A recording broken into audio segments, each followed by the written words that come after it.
ہر ایک ذرے میں ہے شاید مکین دل، اسی جلوت میں ہے خلوت نشین دل، اسیر دوش و فردا ہے وہ لیکن غلام گردش دورہ نہیں دل۔ مکین کہتے ہیں بسنے والے، جلوت کہتے ہیں محفل کو، خلوت نشین تنہائی میں بیٹھنے والے، اسیر کہتے ہیں قیدی کو، دوش و فردا ماضی اور مستقبل، گزرا ہوا کل اور آنے والا کل، غلام گردش دورہ زمانے کی گردش کا غلام۔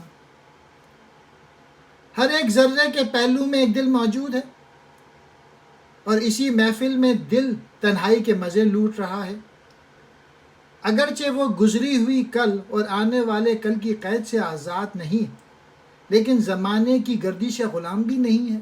یوں محسوس ہوتا ہے جیسا کہ ہر ذرے کے پہلو میں دل موجود ہے، لیکن امر واقع یہ ہے کہ ہر نو کی جلوت میں ہی وہ خلوت کے مزے لے رہا ہے۔